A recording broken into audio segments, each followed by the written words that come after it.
ಕೆಲವು ಮಾತೇನು ಗುರುರಾಯ ನೀನು ಒಲಿದು ಪಾದವನಿಟ್ಟ ನೆಲವೇ ಸುಕ್ಷೇತ್ರ, ಜಲವೇ ಪಾವನ ತೀರ್ಥ, ಸುಲಭ ಶ್ರೀ ಗುರುವೇ ಕೃಪೆಯಾಗು.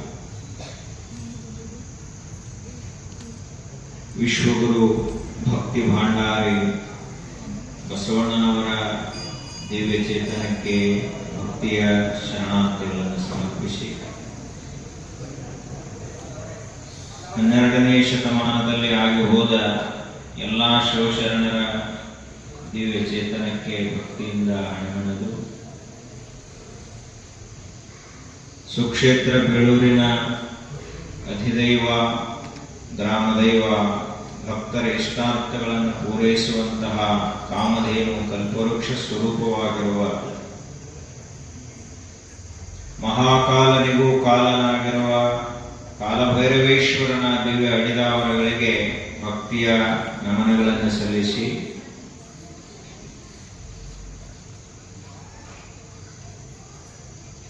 ಈ ಬೀಳೂರದ ಆಧ್ಯಾತ್ಮಿಕ ಶಕ್ತಿ ನಮ್ಮೆಲ್ಲರ ಶ್ರದ್ಧಾ ಜಾಗೃತ ಮಾಡುವಂತಹ ದಿವ್ಯ ವಿಭೂತಿ ಪುರುಷರು ಪರಮಪೂಜ್ಯ ಶ್ರೀಮನ್ ನಿರಂಜನ ಪ್ರಣವ ಸ್ವರೂಪಿ ರಾಜಯೋಗಿ ಗುರುಬಸವ ಮಹಾಶಿವಯೋಗಿಗಳವರ ದಿವ್ಯ ಸನ್ನಿಧಿಗೆ ಹಣಮೆಳೆದು ಪರಮಪೂಜ್ಯ ಶ್ರೀಮನ್ ನಿರಂಜನ ಪ್ರಣವ ಸ್ವರೂಪಿ ಚನ್ನಬಸವ ಮಹಾಶಿವಯೋಗಿಗಳವರ ದಿವ್ಯ ಚೇತನಕ್ಕೆ ಭಕ್ತಿಯಿಂದ ನಮನಗಳನ್ನು ಸಲ್ಲಿಸಿ ಈ ಒಂದು ಶ್ರಾವಣ ಮಾಸದ ಪರಮ ಪವಿತ್ರವಾದ ಆಧ್ಯಾತ್ಮಿಕ ವೇದಿಕೆಯ ದಿವ್ಯ ಸಾನ್ನಿಧ್ಯ ವಹಿಸಿರುವ ಪೂಜ್ಯದ್ವಯರಿಗೂ ಪ್ರಣಾಮಗಳನ್ನು ಸಲ್ಲಿಸಿ ತಮ್ಮ ಗಾನಗಂಧರ್ವ ಕಂಚಿನ ಕಂಠದ ಮೂಲಕ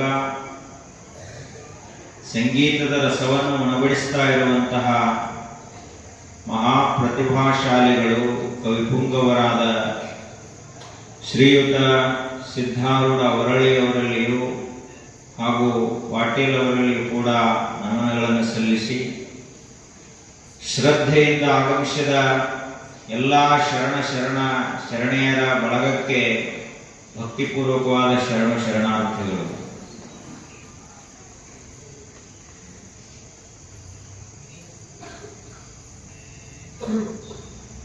ಅತ್ಯಂತ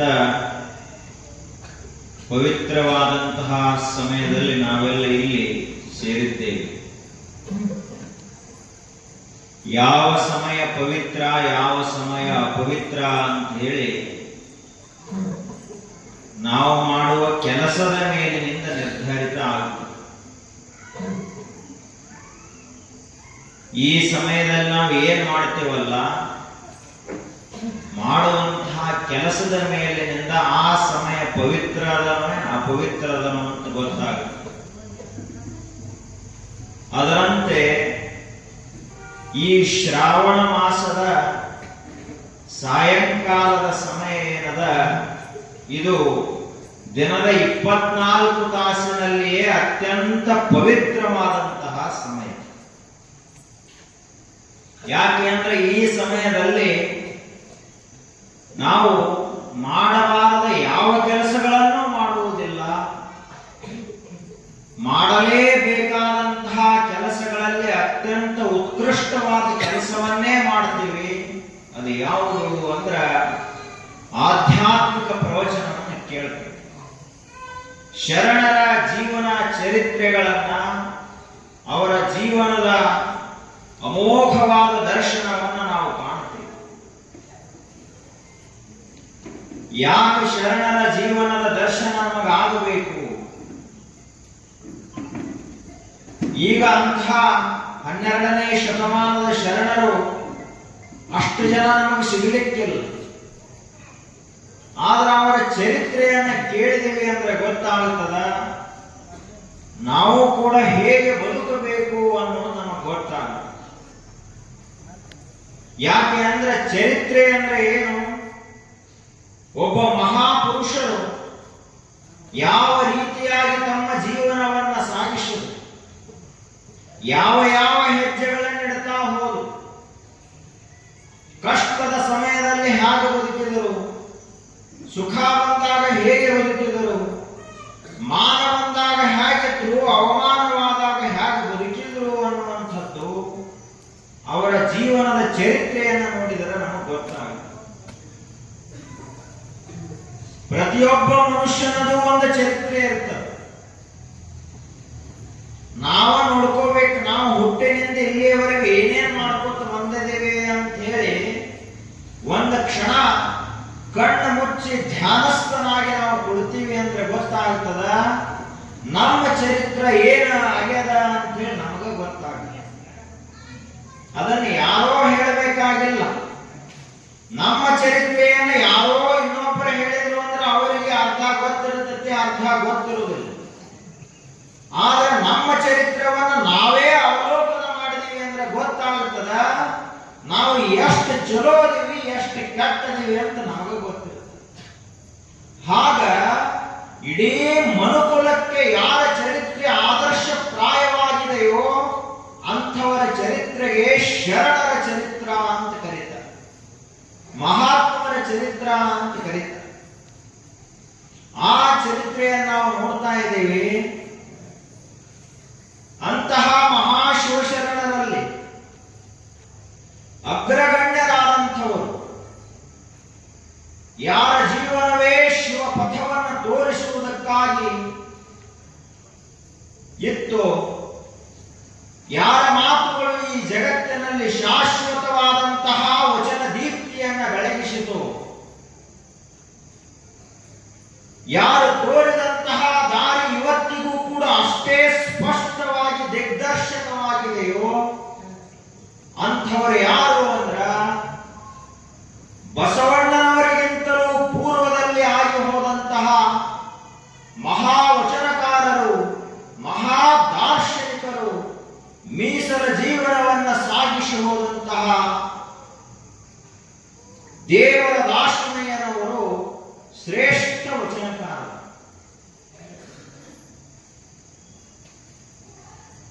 ಪ್ರತಿಯೊಬ್ಬ ಮನುಷ್ಯ ಯಾವ ರೀತಿಯಾಗಿ ಬದುಕ್ತಾನ ಅಂದ್ರ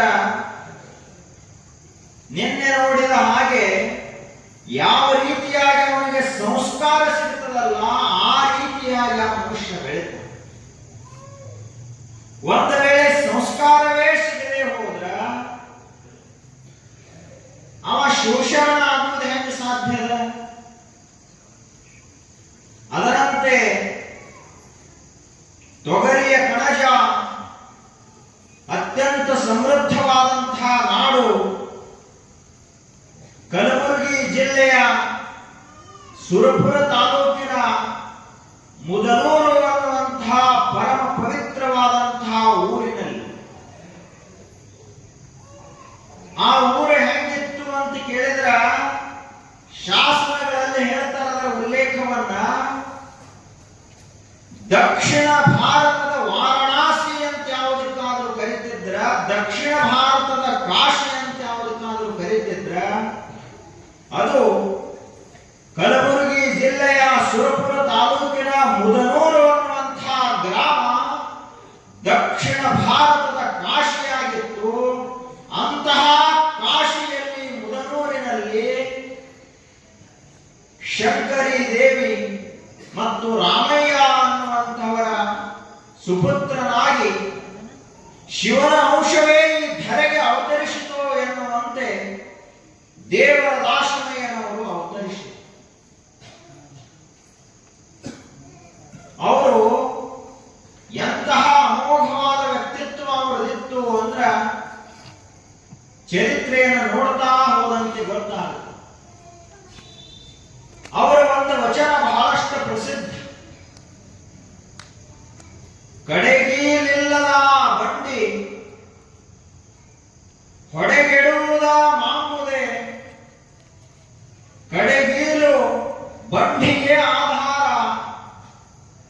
ಕಡು ದರ್ಪವೇರಿದ ಒಳಲೆಂಬ ಬಂಡಿಗೆ ಮೃಡ ಶರಣರ ನುಡಿಗಣನವೇ ಕಡೆಗೀಲು ಕಾಣ ರಾಮನಾಥ ಅಂತ ಹೇಳ್ತಾರೆ. ಸಾಮಾನ್ಯ ಉದಾಹರಣೆಯನ್ನು ಕೊಟ್ಟ ಜಗತ್ತಿನಲ್ಲಿ ಎಲ್ಲಕ್ಕಿಂತ ಸುಲಭವಾಗಿ ಅರ್ಥವಾಗುವಂತಹ ಉದಾಹರಣೆಗಳು ಅಂದ್ರೆ ರೈತರ ಉದಾಹರಣೆಗಳು. ಒಕ್ಕಲಿಗರ ಉದಾಹರಣೆಯನ್ನು ಕೊಟ್ಟು ತಿಳಿಸಿ ಹೇಳಿದ್ರೆ ಸಣ್ಣ ಕೂಸುಗಳಿಗೆ ಸಹಿತ ತಿಳಿತದ, ಅಷ್ಟು ಚಲೋ ಇರ್ತಾವ. ವಿಜ್ಞಾನದ ಉದಾಹರಣೆ ಹೇಳಕ್ಕಾದ್ರೆ ಬರೀ ವಿಜ್ಞಾನಿಗಳ ಅಷ್ಟೇ ಅರ್ಥ ಆಗುತ್ತೆ. ಆ ಬಳಿಕ ತತ್ವಜ್ಞಾನದ ಕ್ಷೇತ್ರದ ಯಾವುದೇ ದೃಷ್ಟಾಂತ ತೆಗೆದುಕೊಂಡ್ರೆ ಕೆಲವೇ ಜನರಿಗೆ ಅರ್ಥವಾಗುತ್ತದೆ. ಆದ್ರೆ ಹಳ್ಳಿಯಲ್ಲಿ ಬದುಕ್ತಕ್ಕಂತಹ ರೈತರ ಉದಾಹರಣೆಗಳನ್ನು ಕೊಟ್ಟರೆ ಸರ್ವರಿಗೂ ತಿಳಿತು. ಅವರು ಹೇಳ್ತಾರ, ಇದೇನು ಎತ್ತಿನ ಗಾಡಿ ಇರ್ತದ, ಆ ಎತ್ತಿನ ಗಾಡಿಗೆ ಎರಡು ಗಾಲಿಗಳಿರ್ತವೆ. ಆ ಎರಡೂ ಗಾಲಿಗಳಿಗೆ ಕಡೆಗೀಲು ಅಂತ ಒಂದಿರ್ತದೆ. ಗಾಲಿ ಬಹಳಷ್ಟು ದೊಡ್ಡ ಅದಾವು, ಗಾಲಿ ಅಷ್ಟು ದೊಡ್ಡ ಈ ಕಡೆಗೀಲಿಲ್ಲ, ಬಹಳ ಸಣ್ಣವಾದವು ಕಡೆಗೀಲ. ಆದ್ರ ಅಷ್ಟು ದೊಡ್ಡ ಗಾಡಿ, ಅಷ್ಟು ದೊಡ್ಡ ಗಾಲಿಗಳು ತಿರುಗಬೇಕಾಗಿತ್ತು ಅಂದ್ರೆ ಏನು ಬೇಕು ಅಂದ್ರೆ ಕಡೆಗೀಲು ಅವಶ್ಯವಾಗಿ ಬೇಕು. ಕಡೆಗೀಲಿಲ್ಲದ ಬಂಡಿ ಹೊಡೆಗೆಡುವುದಾಗುವುದೇ. ಕಡೆಗೀಲನ ಇಲ್ಲ ಅಂದ್ರ ಆ ಎತ್ತಿನ ಗಾಡಿ ಎಷ್ಟು ದೂರ ತನಕ ಹಾದಿತ್ತು, ಎಷ್ಟು ದೂರ ಹಾದಿತ್ತು, ಆ ಗಾಡಿ ಯಾವಾಗ ಬಿದ್ದು ಹೋಗ್ತದಂತ ಯಾರಿಗೂ ಹೇಳಲಿಕ್ಕೆ ಬರುವುದಿಲ್ಲ. ಯಾಕೆ ಅಂದ್ರೆ ಕಡೆಗೀಲನ ಇಲ್ಲ. ಹಾಗೆ ಮನುಷ್ಯನ ಜೀವನ ಅನ್ನುವಂಥದ್ದೊಂದು ಎತ್ತಿನ ಗಾಡಿ ಇದ್ದ ಹಾಗೆ ಈ ಜೀವನದಲ್ಲಿ ಎರಡು ದೊಡ್ಡ ಗಾಲಿಗಳದ ಮನುಷ್ಯನ ಜೀವನದಲ್ಲಿ. ಅವು ಎರಡು ದೊಡ್ಡ ಗಾಲಿಗಳು ಯಾವುವು ಅಂದ್ರ ಒಂದು ಹಗಲ, ಇನ್ನೊಂದು ರಾತ್ರಿ. ನಾವು ಜೀವನವನ್ನು ಹೆಂಗೆ ಕಲಿತೀವಿ ಅಂದ್ರೆ ಹಗಲ ರಾತ್ರಿ, ಹಗಲ ರಾತ್ರಿ, ಬೆಳಕು ಕತ್ತಲೆ ಅನ್ನುವ ರೀತಿಯಲ್ಲಿ ಕಲಿತೀವಿ. ಹಗಲಿನಲ್ಲಿ ನಾವು ತಪ್ಪು ಮಾಡಲಿಕ್ಕೆ ಕಾರಣ ಏನು ಅಂದ್ರ ಹಗಲಿಗೆ ಒಂದು ಕಡೆಗೀಲು ಅಂತ ನಾವು ಹಾಕಿಲ್ಲ, ಅದಕ್ಕಾಗಿ ಹಗಲಿನಲ್ಲಿ ತಪ್ಪು ಮಾಡ್ತೀವಿ. ಇನ್ನು ರಾತ್ರಿಯಲ್ಲಿ ಕೆಲವೊಂದಿಷ್ಟು ಜನ ತಪ್ಪು ಮಾಡ್ತಾರ. ಯಾಕೆ ಅಂದ್ರೆ ಅವರು ಇನ್ನೊಂದು ರಾತ್ರಿ ಅನ್ನುವಂತಹ ಕಡೆಗೀಲಿಗೆ ಒಂದು ಆ ಗಾಲಿಗೆ ಕಡೆಗೀಲು ಹಾಕಿಲ್ಲ. ನಾವೆಲ್ಲ ತಪ್ಪು ಮಾಡುವುದು ಏನು ಅಂತ ಕೇಳಿದ್ರ ಮುಂಜಾನೆಯಿಂದ ರಾತ್ರಿ ಮಲಗುವವರೆಗೆ ಎಷ್ಟೋ ತಪ್ಪುಗಳನ್ನ ಮಾಡ್ತೀವಿ, ಸುಳ್ಳು ಹೇಳ್ತೀವಿ, ಕೆಟ್ಟ ಕೆಲಸಗಳನ್ನ ಮಾಡ್ತೀವಿ. ಹಂಗ ಮಾಡಬಾರದಾಗಿತ್ತು ಅಂದ್ರೆ ನಮ್ಮನ್ನ ರಕ್ಷಣೆ ಮಾಡುವಂಥವು ಯಾವುವು ಅಂತ ಕೇಳಿದ್ರೆ ಎರಡು ಕಡೆಗೀಲುಗಳು. ಕಡುದರ್ಪವೇರಿದ ಒಡಲೆಂಬ ಮಟ್ಟಿಗೆ. ಮನುಷ್ಯ ಅಂದ್ರೆ ಸಾಮಾನ್ಯ ಅಲ್ಲ, ಇವನ ಒಳಗ ಎಷ್ಟ ಹೊಲಸದ ಅಂತ ಅವ್ರು ಹೇಳ್ತಾ ಇದ್ದಾರೆ. ಕಡು ದರ್ಪವೇರಿದ ಒಡಲೆಂಬ ಬಂಡಿಗೆ. ಮನುಷ್ಯ ಎಷ್ಟು ಸ್ವಜ್ಞಾನದಾನ ಅಂತ ಹೇಳ್ತಾ ಇದ್ದಾರೆ ಇಲ್ಲಿ ದಾಸಿಮಾರ. ಮಹಾತ್ಮರಿಗೆ ತಲೆ ಬಾಗುವುದಿಲ್ಲ ಅಂದ ಮೂಲಕ ಇವನ ಬಂಡಿ ಎಷ್ಟು ಕಡು ದರ್ಪವೇರಿರಬಾರದು, ಎಷ್ಟು ಸ್ವಗ್ಗ ಬಂದಿರಬಾರದು. ಬಸವಾದಿ ಶಿವಶರಣರನ್ನು ನೆನೆಸುವುದೇ ಇಲ್ಲ, ಮರ್ತ ಬಿಟ್ಟಾನ ಅಂತಂದ್ರ ಪ್ರಪಂಚ ಎಷ್ಟು ರುಚಿಯಾಗಿರಬಾರದು, ಅಧ್ಯಾತ್ಮ ಎಷ್ಟು ಕಹಿಯಾಗಿರಬಾರದು ಅಂತ ವಿಚಾರ ಮಾಡಬೇಕು.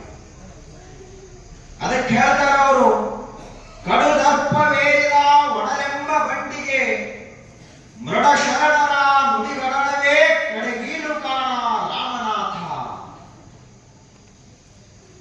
ನಮ್ಮ ಜೀವನಕ್ಕ ಯಾವುದು ಕಡೆಗೀಲು ಅಂತ ಹೇಳಿದ್ರ ಮಹಾತ್ಮರು ಏನು ಮಾತುಗಳನ್ನು ಹೇಳಿದ್ರಲ್ಲ, ತಿಳಿದಂತವರು, ಗುರುಗಳು, ಬಲ್ಲವರು, ಮಹಾತ್ಮರು ಏನು ಹೇಳಿದ್ರಲ್ಲ ಆ ಮಾತುಗಳೇ ನಮ್ಮ ಜೀವನದ ಬಂಡಿಯನ್ನು ದಂಡಿಗೆ ಹೋಗಿ ಮುಟ್ಟಿಸ್ತಾವ. ಉಳಿದದ್ದು ಯಾವುದೂ ಅಲ್ಲ. ನಾವು ತಿಳ್ಕೊಂಡಿರಬಹುದು ಏನಾದ್ರೂ ಈ ಪ್ರಾಪಂಚಿಕ ಮಾತುಗಳು ನಮ್ಮನ್ನು ಓದ ದಂಡಿ ಮುಟ್ಟಿಸ್ತಾವಂತ ನಾವು ತಿಳ್ಕೊಂಡು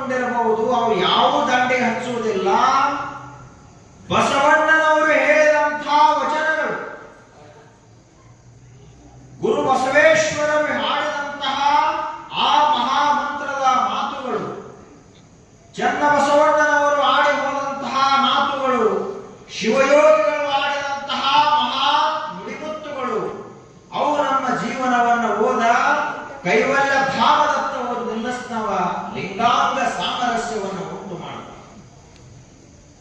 ಅದಕ್ಕ ರಾಶಿ ಮಾರ್ಯರು ಹೇಳ್ತಾರ, ಹಿಂಗಿರಿಪ ನಿಮ್ಮ ಜೀವನದಲ್ಲಿ ಎಲ್ಲಾ ಮರ್ತವಾಗೂ ಚಿಂತಿಲ್ಲ, ಆದ್ರೆ ಮಹಾತ್ಮರ ಮಾತುಗಳು ಮರೆಯಬಾರದು ಅಂತ ಹೇಳ್ತಾರೆ. ಅದಕ್ಕೆ ಅವರು ಆ ಮುದನೂರಿನಲ್ಲಿ ಹುಟ್ಟಿದರು. ಹುಟ್ಟಿದ ಬಳಿಕ ಸಂಸ್ಕಾರ ಚಲೋ ಇತ್ತು, ಮನೆಯಲ್ಲಿ ದಿನಂಪ್ರತಿಯಾಗಿ ಶಿವಮಯವಾದ ವಾತಾವರಣ ಇತ್ತು. ಬೆಳೀತಾ ಬೆಳೀತಾ ಹೋದ್ರು. ಆ ಊರಿನಲ್ಲಿ ಎಷ್ಟು ಶಿಕ್ಷಣ ಇತ್ತು ಅದನ್ನೆಲ್ಲ ಕಲಿತು. ಆದ್ರೆ ಅವರಿಗೊಂದು ಉತ್ಕಟವಾದಂತಹ ಬಯಕೆ ಇತ್ತು. ಯಾವ ಬಯಕೆ ಅಂದ್ರ, ನಾನು ಇನ್ನೂ ದೊಡ್ಡವನಾಗಬೇಕು, ಇನ್ನೂ ಹೆಚ್ಚಿಗೆ ತಿಳ್ಕೋಬೇಕು. ಎಷ್ಟು ದೊಡ್ಡವನಾಗಬೇಕು ಅಂದ್ರ, ಬರೇ ಮನುಷ್ಯನಾಗಿ ಹುಟ್ಟಿ ಮನುಷ್ಯನಾಗಿಯೇ ಸಾಯುವುದಲ್ಲ, ಮನುಷ್ಯನಾಗಿ ಹುಟ್ಟಬೇಕು, ಆದ ಪರಮಾತ್ಮನ ಸಾಕ್ಷಾತ್ಕಾರವನ್ನು ಹೊಂದಿ ಅಮರನಾಗಬೇಕು ಅಂತ ಕನಸು. ಹುಟ್ಟಿ ಸಾಯುವುದು ನಮ್ಮ ಕೆಲಸ ಅಲ್ಲ. ಏನೋ ಹುಟ್ಟಿದೀವಿ, ಆಗ ಸಾಯಲಾರದಂತಹ ಸ್ಥಿತಿಯನ್ನು ಪಡೆಯುವುದೇ ಮನುಷ್ಯ ಜನ್ಮದ ಉದ್ದೇಶ ಅಂತ ತಿಳ್ಕೊಂಡು. ಅದಕ್ಕ ಅಕ್ಕ ಮಹಾದೇವಿ ಅವರು ಒಂದು ವಚನದಲ್ಲಿ ಹೇಳ್ತಾರೆ, ಹುಟ್ಟಿದರೆ ಸಾಯದಿರ ವಿದ್ಯೆಯನ್ನು ಕಲಿಯುವುದು ಉತ್ತಮ. ಮನುಷ್ಯರಾಗಿ ಹುಟ್ಟಿದ್ದೀವಿ, ಇನ್ನು ಕಲಿಬೇಕಾದದ್ದೇನಿಲ್ಲ. ರೊಕ್ಕ ಹೆಂಗೆ ಗಳಿಸಬೇಕು ಅಂತ ಸ್ವಲ್ಪ ಕಲಿಬಾರ್ದಂತಲ್ಲ. ಯಾರ ಜೊತೆಗೆ ಹೆಂಗೆ ಮಾತಾಡಬೇಕು ಅನ್ನುವಂತಹ ವ್ಯಾವಹಾರಿಕ ಕಲೆಯನ್ನು ಕಲಿಬಾರ್ದಂತಲ್ಲ. ಈ ಜಗತ್ತಿನಲ್ಲಿ ಅನೇಕ ಪ್ರಕಾರದ ವಿದ್ಯೆಗಳನ್ನ, ಮನೆ ಕಟ್ಟುವುದು ಕೂಡ ಒಂದು ವಿದ್ಯೆ ಅದ, ಒಕ್ಕಲತನ ಮಾಡುವಂಥದ್ದು ಒಂದು ವಿದ್ಯೆ ಅದ, ಅಡಿಗೆ ಮಾಡುವಂತಹ ಪಾಕಶಾಸ್ತ್ರ ಅದ, ಕಲ್ಲಿನಲ್ಲಿ ಮೂರ್ತಿಯನ್ನು ಅಳಿಸುವಂತಹ ಶಿಲ್ಪಶಾಸ್ತ್ರ ಅದ. ಅಷ್ಟೇ ಅಲ್ಲದೆ ಲೋಹಗಳಿಂದ ಅತ್ಯದ್ಭುತವಾದ ವಸ್ತುಗಳನ್ನು ತಯಾರಿಸುವಂತಹ ಲೋಹಶಾಸ್ತ್ರ ಅದ, ನಕ್ಷತ್ರ ವಿದ್ಯೆ ಅದ, ಕ್ಷಾತ್ರ ವಿದ್ಯೆ ಅದ. ಹೀಗೆ ಜಗತ್ತಿನಲ್ಲಿ ಅನಂತ ಪ್ರಕಾರದ ವಿದ್ಯೆಗಳದಾವ. ವಿದ್ಯೆಗಳಿಗೆ ಬಡತನ ಇಲ್ಲ. ಆದ್ರೆ ನೀನು ಮಾತ್ರ ಮರೆಯಲಾರದೆ ಯಾವುದನ್ನು ಕಲಿಬೇಕು ಅಂದ್ರ, ಸಾಯದಿರ ವಿದ್ಯೆಯನ್ನು ಕಲಿಯುವುದು ಉತ್ತಮ. ಯಾವುದನ್ನು ಕಲಿಬೇಕು? ನಮಗೆಲ್ಲ ಮುಂದಿನ ವರ್ಷ ನೀ ಸಾಯ್ತಿಪ್ಪ ಅಂದ್ರ ಅವ ಒಂದ್ ತಿಂಗಳಿನಲ್ಲಿ ಸತ್ತು ಬಿಡ್ತಾನ.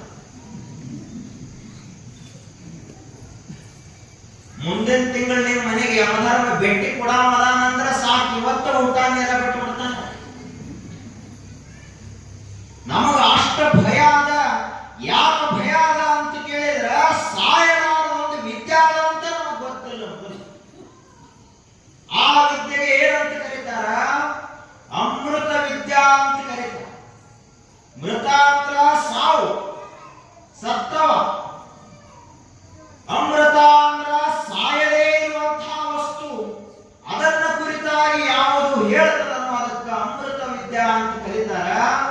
ಆ ವಿದ್ಯೆಯನ್ನು ಕಲಿಬೇಕು ಅಂತ ಹೇಳಿ ದಾಸಮಯ್ಯನವರು ಬಯಸಿ ಯಾವ ಕಡೆಗೆ ಹೊರಟರು ಅಂದ್ರ, ಇಡೀ ದಕ್ಷಿಣ ಭಾರತದಲ್ಲಿ ಅತ್ಯಂತ ಪರಮ ಪವಿತ್ರವಾದಂತಹ ಸುಕ್ಷೇತ್ರ ಅಂದ್ರೆ ಅದು ಶ್ರೀಶೈಲದ ಮಲ್ಲಿಕಾರ್ಜುನ ಜ್ಯೋತಿರ್ಲಿಂಗ. ಅಲ್ಲಿ ಹೋದ್ರೆ ನನಗೆ ಏನಾದರೂ ಅಂತರಂಗದಲ್ಲಿ ಬೆಳಕು ಬಿದ್ದಿತ್ತು ಅಂತ ತಿಳ್ಕೊಂಡು ದಾಸಮಯ್ಯನವರು ಸಣ್ಣ ವಯಸ್ಸಿನಲ್ಲಿಯೇ ಮನೆಮಾರುಗಳನ್ನು ಬಿಟ್ಟು ಶ್ರೀಶೈಲಕ್ಕೆ ಹೋದರು. ಯಾವುದ್ರ ಸಲುವಾಗಿ ಹೋದವರು? ನಾವೆಲ್ಲರೂ ಶ್ರೀಶೈಲಕ್ಕೆ ಹೋಗ್ತೀವಿ, ಬೇರೆ ಬೇರೆ ಕ್ಷೇತ್ರಗಳಿಗೆ ಹೋಗ್ತೀವಿ. ಎದಕ್ಕೆ ಹೋಗ್ತೀವಿ? ಕಾಶಿಗೆ ಹೋಗ್ತಾರ ಎಲ್ಲರೂ. ಈ ಬನಾರಸ್ ಸೀರೆ ಬಹಳ ಚಲೋ ಅದಾವ ಅಂತೇಳಿ ಅದಂತಲ್ಲ ಕಾಶಿ ಹೋಗ್ತಾರೆ. ಯಾಕೆ ಇಲ್ಲಿ ಬಿಡುರಾಗ ಸಿಗುದಿಲ್ಲ. ಇಲ್ಲೇ ಅಥಣ್ಯಾಗ ಜತ್ಯಾಗ ಸಾಂಗಲಾಗ ಎಷ್ಟು ಬೇಕು ಟ್ರಕ್ ಗಟ್ಟಲೆ ಸಿಗ್ತಾವ. ಇದನ್ನೆಲ್ಲ ಇವರು ಅಲ್ಲಿ ಹೋದ್ರು. ಆ ಬಳಿಕ ಇವರು ಮತ್ತೆ ಬೇರೆ ಬೇರೆ ವಸ್ತುಗಳನ್ನು ತರುವ ಸಲುವಾಗಿ ಎಲ್ಲೆಲ್ಲೇ ಹೋದ್ರು. ದೇವರನ್ನ ಭೇಟಿ ಮಾಡಿಸುವಂತಹ ಒಬ್ಬ ಗುರು ಸಿಗ್ತಾನಂತ ನಾವು ಹುಡುಕಾಡೋ ಪ್ರಯತ್ನ ಮಾಡಿಲ್ಲಲ್ಲ ಜೀವನದಲ್ಲಿ. ಆದ್ರೆ ದಾಸಮಯ್ಯನವರು ಶ್ರೀಶೈಲಕ್ಕೆ ಯಾಕೆ ಹೋದ್ರು ಅಂತ ಕೇಳಿದ್ರ, ನನಗೊಬ್ಬರು ಗುರುಗಳ ಸಿಗಬೇಕು, ಮಲ್ಲಿಕಾರ್ಜುನನೇ ನನಗೆ ಗುರುವಾಗಿ ಉಪದೇಶ ಮಾಡಬೇಕು ಅಂತ ತಿಳ್ಕೊಂಡು ಶ್ರೀಶೈಲಕ್ಕೆ ಹೋದ್ರು. ಆ ಶ್ರೀಶೈಲದಲ್ಲಿ ಅವರು ಅಲ್ಲಿ ಒಬ್ಬರು ಮಹಾ ತಪಸ್ವಿಗಳಾದಂತಹ ಶಿವಯೋಗಿಗಳು ಅವರಿಗೆ ಭೇಟಿಯಾದರು. ಆ ಗುರುಗಳು ಯಾವ ರೀತಿಯಾಗಿ ಅವರಿಗೆ ದಾರಿಯನ್ನು ತೋರಿಸಿದರು, ಗುರುವಿನ ಮಹತ್ವ ಏನದ, ಗುರುವಿನ ಶಕ್ತಿ ಏನದ, ಅದನ್ನ ಒಂದು ತತ್ವ ಪದದ ಮೂಲಕ ಹೇಳ್ತಾರೆ. ಹಲೋ, ಸಾರ್ಥಕ ಏನಾಯಿತು ನೀ ಹುಟ್ಟಿ ಸುಳೆ ಹೊತ್ತು ಗಣದಿ ಗಾಳಿಯ ಮುಟ್ಟಿ ಪಾಮರ ಜನ್ಮ ಇದು ಬದುಕೊಟ್ಟಿ ಯಾಕಾಗಬಾರದು ಗುರುವಿಗೆ ಭೇಟಿ. ಸಾರ್ಥಕ ಏನಾಯಿತು ನೀ ಹುಟ್ಟಿ ಸುಳ್ಳೆ ಹೊತ್ತು ಗಣದಿ ಗಾಳಿಯ ಮುಟ್ಟಿ ಪಾಮರ ಜನ್ಮ ಇದು ಬದುಕೊಟ್ಟಿ ಪಾಮರ ಜನ್ಮ ಇದು ಬದುಕೊಟ್ಟಿ.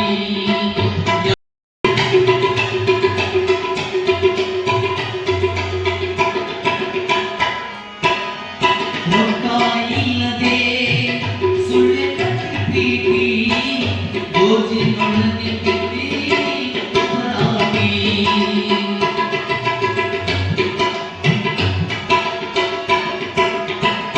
ರೊಕ್ಕ ಇಲ್ಲದೆ ಸುಳ್ಳೆ ಕಟ್ಟಿ ಗೋಜಿನೊಳಗೆ ಬಿದ್ದಿ ಹೊರಾಗಿ ಮೋಜಿಗೆ ಮೋಜಿಗೆ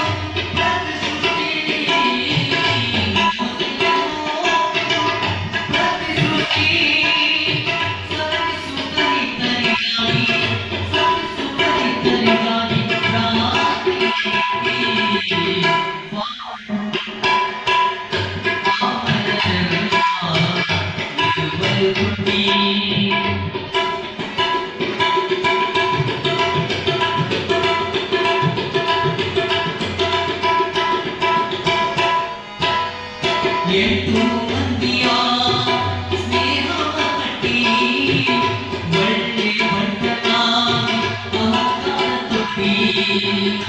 ಎಂಟು ಮಂದಿಯ ಸ್ನೇಹವ ಕಟ್ಟಿ ಒಳ್ಳೆ ಬಂಟನಾಗಿ ಅಹಂಕಾರ ತೊಟ್ಟಿ.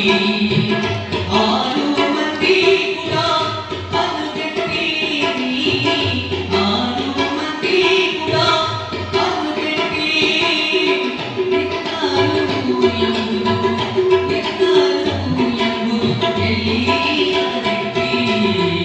ವಾಮನ ಜನ್ಮ ಇದು ಬದುಕೊಟ್ಟಿ ವಾಮನ ಜನ್ಮ ಇದು ಬದುಕೊಟ್ಟಿ.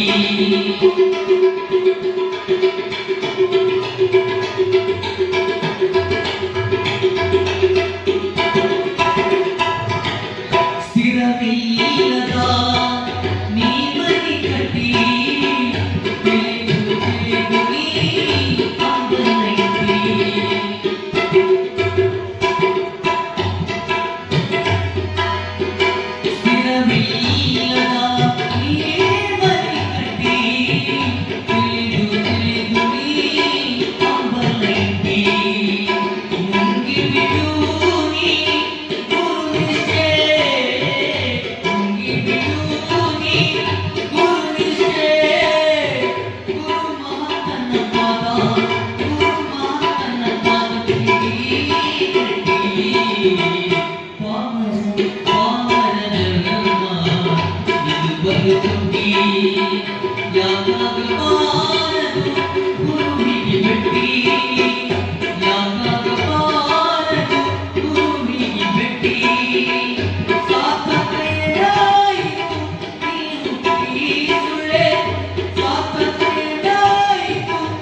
ಸುಳ್ಳೆ ಹೊತ್ತುಗಳರೀಗ ನೀರುಂಟಿ ಪಾಮರದಲ್ಮ ಇದು ಬಲು ಕೊಂಡಿ ಪಾಮರದಲ್ಮ ಪಾಮರದಲ್ಮ ಪಾಮರದಲ್ಮ ಇದು ಬಲು ಕೊಂಡಿ ಸಾಂಬರೇನು ಪಾರ್ವತಿ ಪದಶಾರ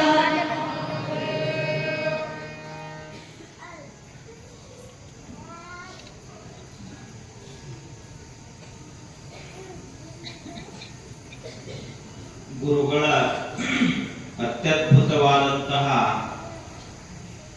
ಮಹಿಮೆಯನ್ನು ನಾವೆಲ್ಲ ತಿಳ್ಕೊಂಡಿರಬೇಕು. जिसका जीवन में गुरु नहीं उसका जीवन अभी शुरू नहीं ಅಂತ ಹಿಂದಿಯಲ್ಲಿ ಒಂದು ಮಾತು. ಯಾರ ಜೀವನದಲ್ಲಿ ಗುರುಗಳೇ ಬಂದಿಲ್ಲವೋ ಆತನ ಜೀವನ ಇನ್ನ ಶುರುನಾಗಿಲ್ಲ, ಪ್ರಾರಂಭನಾಗಿಲ್ಲ ಅಂತ ಹೇಳಿ. ಆದ್ರೆ ನಮ್ಮೆಲ್ಲರ ಸುದೈವ, ಯಾಕೆ ಸುದೈವ ಅಂತ ಕೇಳಿದ್ರ ನಮ್ಮೆಲ್ಲರ ಜೀವನದಲ್ಲಿ ಗುರು ಬಸವೇಶ್ವರರಂತಹ ಮಹಾಶಿವಯೋಗಿ ಗುರುಗಳೇ ನಮ್ಮ ಜೀವನದಲ್ಲಿ ಬಂದಾರಂದ್ರ ನಮ್ಮೆಲ್ಲರ ಜೀವನ ಬಹಳಷ್ಟು ಮುಂದುವರೆದ ಅಂತ ಅರ್ಥ. ಯಾಕೆ ಅಂದ್ರ ಒಂದ ನಯಾ ಪೈಸೆಯಷ್ಟು ತಮಗಾಗಿ ಬಯಸದೆ ಸಮಾಜಕ್ಕಾಗಿ ಇಷ್ಟೊಂದು ಬೃಹತ್ ಪ್ರಮಾಣದ ಸೇವಾ ಕಾರ್ಯಗಳನ್ನು ಮಾಡಿ ಜಗವನ್ನು ಉದ್ಧರಿಸಿ ಕಷ್ಟದಲ್ಲಿರುವಂಥವರ ಕಣ್ಣೀರನ್ನು ಒರೆಸಿ ದುಃಖದಲ್ಲಿದ್ದಂಥವರ ಆ ಧ್ವನಿಯನ್ನ ಕೇಳುವಂತಹ ಮಹಾ ತಾಯಿಯಾಗಿ ಬದುಕಿದಂತಹ ಗುರುಗಳು ನಮ್ಮೆಲ್ಲರ ಜೀವನದಲ್ಲಿ ಭೇಟಿಯಾದ. ಒಂದು ವೇಳೆ ಏನಾದರೂ ಬೀಳೂರಕ್ಕ ಗುರು ಬಸವೇಶ್ವರ ಶಿವಯೋಗಿಗಳ ಬರದೇ ಹೋಗಿದ್ರ ಈ ಊರಿನ ಪರಿಸ್ಥಿತಿ ಏನಾಗ್ತಿತ್ತು? ಕೆಲವೊಂದು ಊರುಗಳ ಹೆಂಗ ಬರೀ ಕೋರ್ಟ ಕಟ್ಲೆಗಳಿಗಾಗಿ ಅಡ್ಡಾಡ್ತಾವ, ಹಂಗ ಇದು ಕೂಡ ಒಂದಾಗುತ್ತಿತ್ತು. ಯಾಕೆ ಅಂದ್ರೆ ಗುರುಗಳ ಭೇಟಿ ಆಗದೆ ಇದ್ರೆ ಊರಿನಲ್ಲಿ ಸಂಸ್ಕಾರ ಇರುವುದಿಲ್ಲ. ಆ ಒಂದು ಆಧ್ಯಾತ್ಮಿಕ ಸಂಸ್ಕಾರವನ್ನು ಕೊಟ್ಟಂತವರು ಅಂತಹ ಮಹಾಗುರುಗಳು, ಆ ಗುರುಗಳ ಮಹತಿಯನ್ನ ಅರಿತಂತಹ ದಾಸಮಯ್ಯನವರು ಶ್ರೀಶೈಲದಲ್ಲಿದ್ದುಕೊಂಡು ಅಲ್ಲಿರುವಂತಹ ಒಬ್ಬರು ಮಹಾಶಿವಯೋಗಿಗಳ ಸೇವೆಯನ್ನು ಮಾಡಿದರು. ಸೇವಾ ಮಾಡಿದ ಬಳಿಕ ಗುರು ಉಪದಿಷ್ಟವಾದ ಎಲ್ಲಾ ಜ್ಞಾನವನ್ನು ಗ್ರಹಣ ಮಾಡಿದರು. ಮಾಡಿದ ಬಳಿಕ ಒಂದು ಸತ್ಯ ಅವರಿಗೆ ಗೊತ್ತಾಯಿತು, ದಾಸಮಯ್ಯನವರಿಗೆ.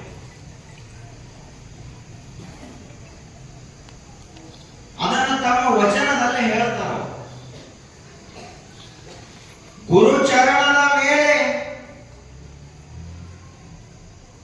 ಉರಿಯುವ ಕೆಂಡದ ಮೇಲೆ ತೃಣವ ತಂದಿರಿಸಿದಡೆ ಆ ತೃಣವನ್ನು ಆ ಕೆಂಡ ನುಂಗಿದಂತೆ ಗುರುಚರಣದ ಮೇಲೆ ತನುವೆಂಬ ತೃಣವ ತಂದಿರಿಸಿದಡೆ ಆತನ ಸರ್ವಾಂಗವೆಲ್ಲ ಲಿಂಗಕಾಣ ರಾಮನಾಥ ಅಂತ ಹೇಳ್ತಾರೆ. ಎಲ್ಲರಿಗೂ ತಿಳಿಯುವಂತಹ ಉದಾಹರಣೆ, ಪ್ರಜ್ವಲಿಸಿ ಉರಿಯುವಂತಹ ಧಗಧಗಿಸಿ ಉರಿಯುವಂತಹ ಬೆಂಕಿ ಕೆಂಡ ಅದ ಅಂದ್ರ ಅದರ ಮ್ಯಾಲ ಒಂದು ಹುಲ್ಲು ಕಡ್ಡಿಯನ್ನು ನಾವು ತಂದಿಟ್ಟಿವಿ ಅಂದ್ರೆ ಕ್ಷಣ ಮಾತ್ರದಲ್ಲಿ ಅದು ಕೂಡ ಬೆಂಕಿಯಾಗಿ ಪರಿವರ್ತನೆ ಆಗುತ್ತೆ.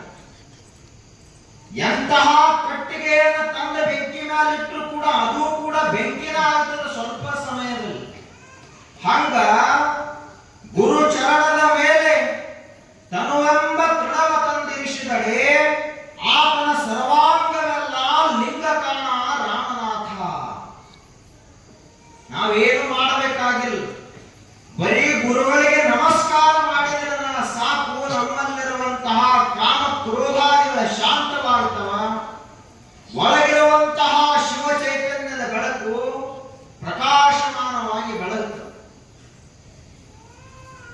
ಅದಕ್ಕಾಗಿ ಏನ್ ಮಾಡ್ಬೇಕು? ನಾವು ನಮಸ್ಕಾರ ಮಾಡುವುದನ್ನು ಕಲಿಬೇಕು.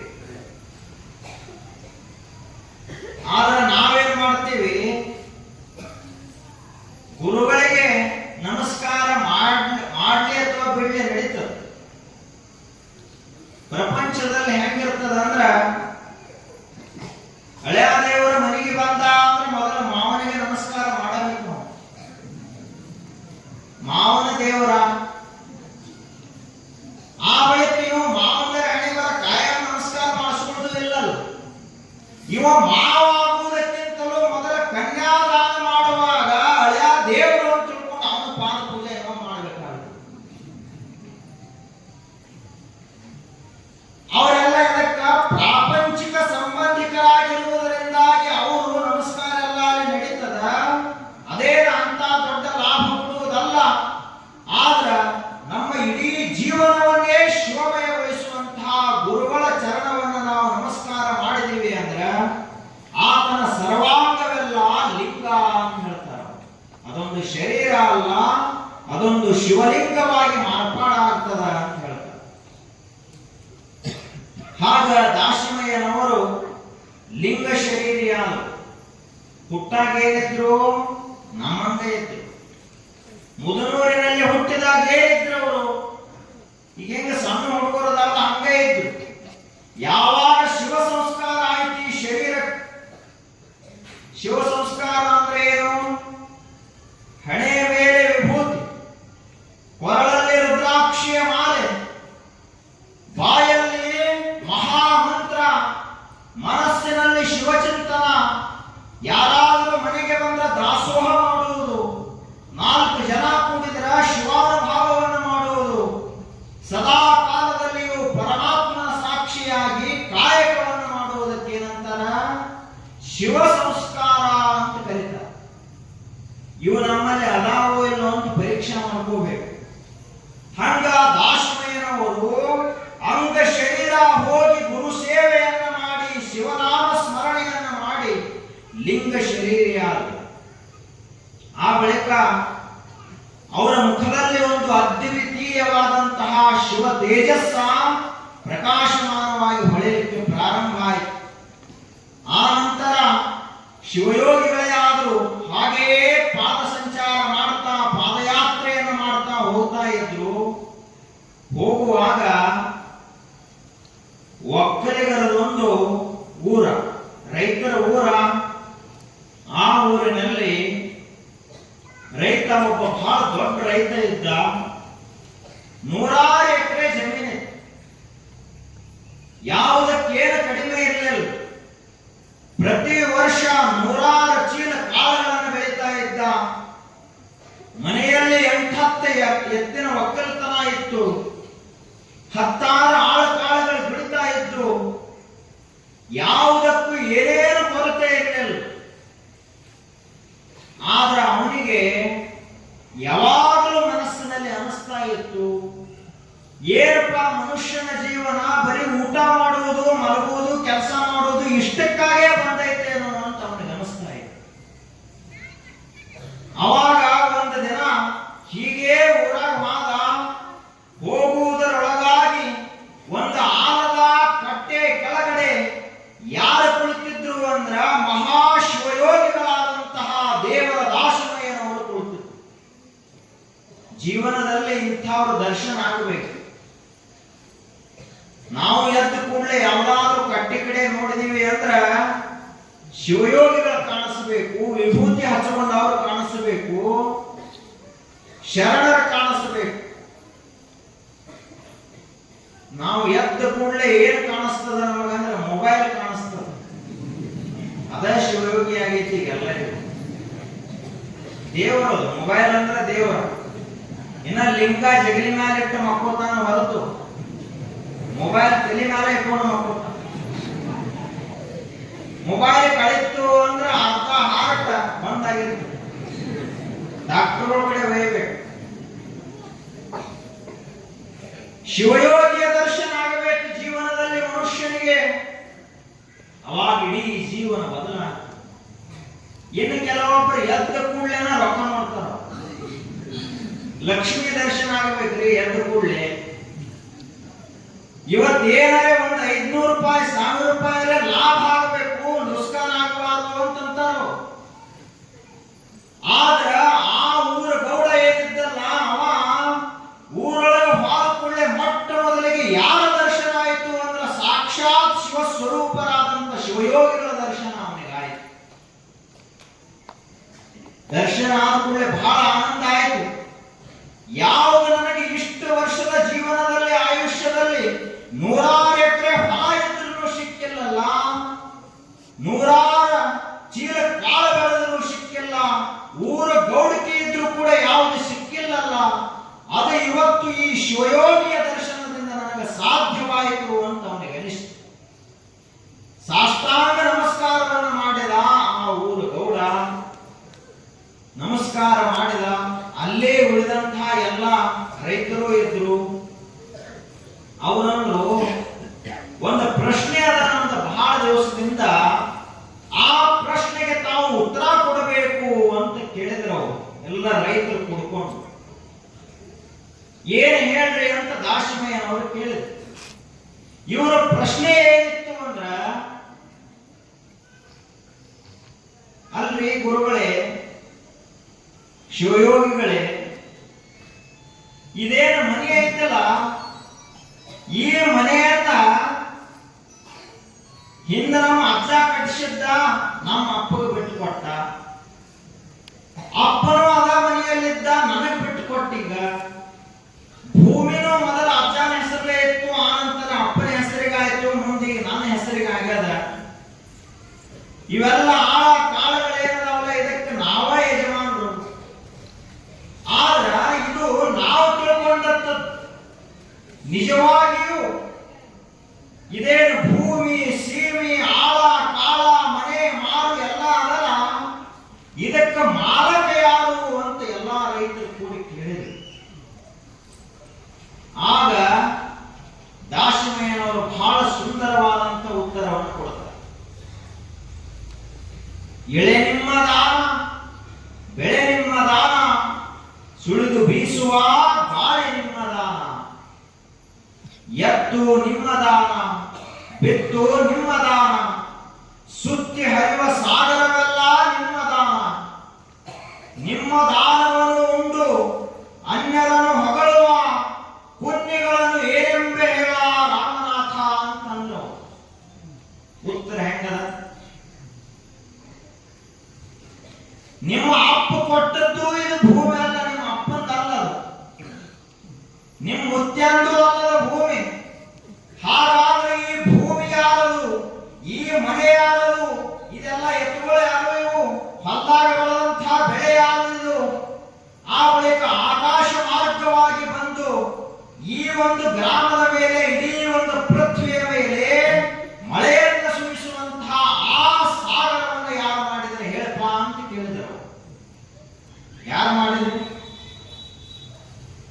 ಹುಟ್ಟಾಗ ಮೈ ಮ್ಯಾಲ ಅರಿವಿ ಇರಲಾರದಂಗ ಹುಟ್ಟ್ಯಾನ ಮನುಷ್ಯ. ಯಾವ ಒಬ್ಬನ ಒಂದು ಮುಟ್ಟಿಗೆ ಅಷ್ಟು ಮಣ್ಣು ತಗೊಂಡು ಯಾರು ಹುಟ್ಟಿಲ್ಲ, ಬರಿಗೈಯಿಂದ ಹುಟ್ಟ್ಯಾರ ಎಲ್ಲರೂ, ಏನು ತಂದಿಲ್ಲ.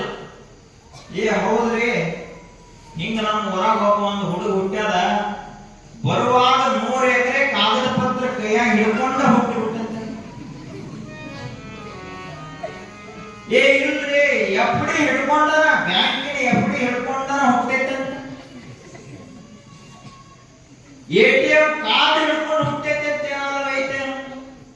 ಏನೇನು ಇಲ್ಲ. ಬರುವಾಗಲೂ ಖಾಲಿಯಾಗೇ ಬರ್ತಾನ, ಹೋಗುವಾಗಲೂ ಖಾಲಿಯಾಗೇ ಹೋಗ್ತಾನ. ಇಷ್ಟರ ನಡುವೆ ಏನು ಸಂಗ್ರಹ ಮಾಡ್ತಾನಲ್ಲ, ಅದು ನಮ್ಮ ತಲೆಯನ್ನು ಕೆಡಿಸಿಬಿಡುತ್ತೆ. ಅದಕ್ಕೆ ಅವ್ರು ಹೇಳ್ತಾರ, ಇದೆಲ್ಲ ಏನದ ಅಂತ ಕೇಳಿದ್ರ ಪರಮಾತ್ಮನ ದಾನ ಅದ, ದೇವರು ಕೊಟ್ಟನಪ್ಪ ಅಂತ ಹೇಳೋ, ನಿನ್ನ ಆಯುಷ್ಯ ಅಜರಾಮರವಾಗಿ ಉಳಿತದ ಅಂತ ಹೇಳ್ತಾರೆ. ಬರುವಾಗ ಹಂಗೆ ಬಂದೆ ಹಂಗೆ ಹೋಗಣ್ಣ, ನೀನು ಇಲ್ಲಿಂದ ತಗೊಂಡು ಹೋಗೋದೇನು ಇಲ್ಲಣ್ಣ. ಭೂಮಿ ಮೇಲೆ ಬಾಡಿಗೆದಾರ ನೀನಣ್ಣ, ಅವನೇಳಿದಾಗ ಜಾಗ ಖಾಲಿ ಮಾಡಣ್ಣ. ಬಾಟೆ ಮನೆಗಾಗಿ ಜಗಳ ಬೇಡಣ್ಣ, ನಿನ್ನ ಸ್ವಂತ ಮನೆ ಮೇಲಿದೆ ಮಾತ್ರ ಹೆಂಗಣ್ಣ. ಭೂಮಿ ಮೇಲೆ ಬಾಡಿಗೆದಾರ ನೀನಣ್ಣ,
ಲಾಭ ಇಲ್ಲ ತಿಳಿಯಣ್ಣ ಬರುವಾಗ ಹಿಂಗೆ ಬಂದೆ ಹಂಗೆ ಹೋಗಣ್ಣ ಬರುವಾಗ ಹಿಂಗೆ ಬಂದೆ ಹಂಗೆ ಹೋಗಣ್ಣ ನೀನಿಲ್ಲ ತಗೊಂಡೋಗ ಇಲ್ಲಣ್ಣ ಅಣ್ಣ ಏನು ಇಲ್ಲಣ್ಣ ಭೂಮಿ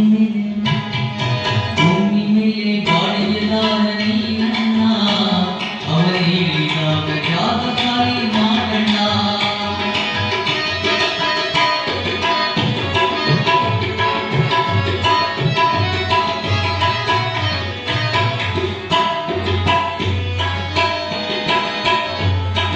ಪ್ರೀತಿಯಿಂದ ಜಗವಾಗೆಲ್ಲೋ ಕಷ್ಟ ಅಲ್ಲಣ್ಣ ಈ ಮೋಸದಿಂದ ಏನೇ ಮಾಡು ಉಳಿಯುವುದಿಲ್ಲಣ್ಣ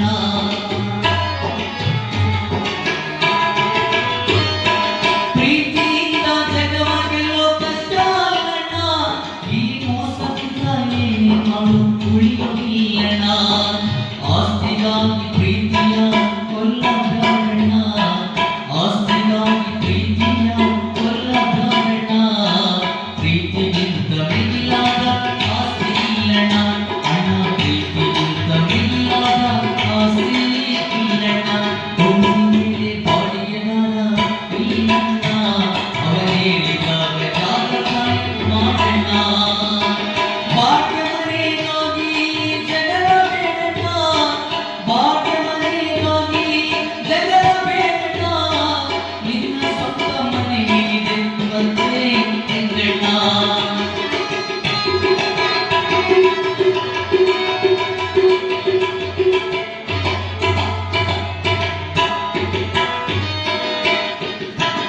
ಆಸೆ ದುಃಖದ ಮೂಲ ಕಣಣ್ಣ ಆ ದುಃಖ ಹೇಳಿದ ಮಾತು ಸತ್ಯ ಕಣಣ್ಣ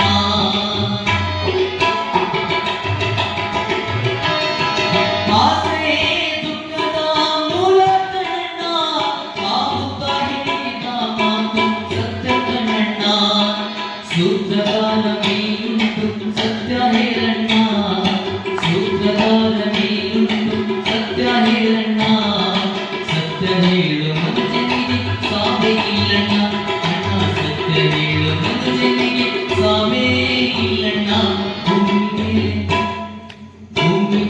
ಬಾಡಿಗೆದಾರ ನೀನಣ್ಣ ಅವರ ಹೇಳಿದಾಗ ಜಾಗ ಖಾಲಿ ಮಾಡಣ್ಣ ಭಾಗ್ಯ ಮನೆಗಾಗಿ ಜಗಳ ಬೇಡಣ್ಣ ಭಾಗ್ಯ ಮನೆಗಾಗಿ ಜಗಳ ಬೇಡಣ್ಣ ನಿನ್ನ ಸ್ವಂತ ಮನೆ ಮೇಲೆ ಮತ್ತೆ ಎಂದಣ್ಣ ಅಣ್ಣ ನಿನ್ನ ಸ್ವಂತ ಮನೆ ಮೇಲೆ ಮತ್ತೆ ಎಂದಣ್ಣ ಭೂಮಿ ಮೇಲೆ ಬಾಡಿಗೆದಾರ ನೀನಣ್ಣ ಅವರ ಹೇಳಿದಾಗ ಜಾಗ ಖಾಲಿ ಮಾಡಣ್ಣ ಅವರ ಹೇಳಿದಾಗ ಜಾಗ ಖಾಲಿ ಮಾಡಣ್ಣ ಅವರ ಹೇಳಿದಾಗ ಜಾಗ ಖಾಲಿ ಮಾಡಣ್ಣ